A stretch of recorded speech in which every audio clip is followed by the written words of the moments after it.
Hello friends, आज की इस वीडियो में हम जानेंगे संगीत यानी म्यूज़िक से जुड़े शब्दों की इंग्लिश, जैसे कि गीत, सुर, धुन, ताल, झनकार आदि। इन सभी की इंग्लिश जानेंगे। वीडियो में आगे बढ़ने से पहले फ्रेंड्स, अगर आपने हमारे चैनल को सब्सक्राइब नहीं किया है तो चैनल को सब्सक्राइब करें और बेल आइकन को प्रेस करना ना भूलें। तो चलिए वीडियो को शुरू करते हैं। फर्स्ट है सुर। सुर को हम इंग्लिश में टोन कहते हैं। नेक्स्ट, ताल या लय। ताल या लय को हम इंग्लिश में रिदम कहते हैं। नेक्स्ट, धुन। धुन को हम इंग्लिश में ट्यून कहते हैं। नेक्स्ट, गीत या गाना। गीत या गाने को हम इंग्लिश में सॉन्ग कहते हैं। और जो गाना गाता है उसे हम गायक कहते हैं और गायक को इंग्लिश में सिंगर कहा जाता है। और गाना गाने को इंग्लिश में सिंगिंग कहते हैं। नेक्स्ट, संगीत। संगीत को हम इंग्लिश में म्यूज़िक कहते हैं।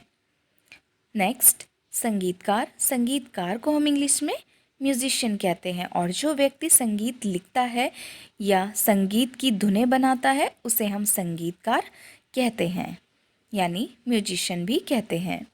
नेक्स्ट, बोल। गाने के जो बोल होते हैं उन्हें हम इंग्लिश में लिरिक्स कहते हैं। नेक्स्ट, गीतकार। गीतकार को हम इंग्लिश में लिरिसिस्ट कहते हैं और गीत लिखने वाले व्यक्ति को गीतकार कहा जाता है। गीतकार का काम शब्द लिखना होता है ताकि संगीतकार उचित धुन के साथ गीत को बना सके। नेक्स्ट, ध्वनि। ध्वनि को हम इंग्लिश में साउंड कहते हैं और ध्वनि संगीत को हम इंग्लिश में साउंड ट्रैक कहते हैं। नेक्स्ट, शोर। शोर को हम इंग्लिश में नॉइस कहते हैं।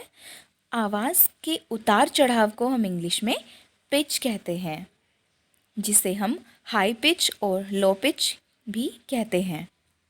नेक्स्ट, राग। राग को हम इंग्लिश में मेलोडी कहते हैं। राग संगीत के सुरों की एक श्रृंखला है जिसे इस तरह से व्यवस्थित किया जाता है कि श्रोता उसे एक लय के रूप में सुनता है।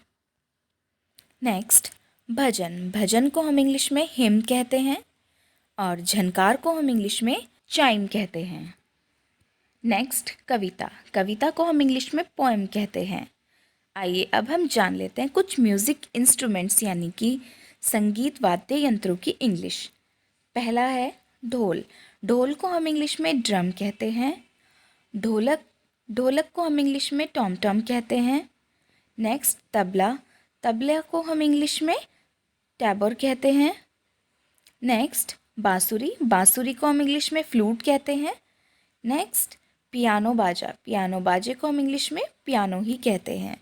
नेक्स्ट, मजीरा। मजीरा को हम इंग्लिश में सिंबल कहते हैं। नेक्स्ट, सरोद। सरोद को हम इंग्लिश में सरोद कहते हैं और सारंगी को हम इंग्लिश में वायलिन कहते हैं। Next, guitar. गिटार को हम इंग्लिश में गिटार के नाम से ही जानते हैं।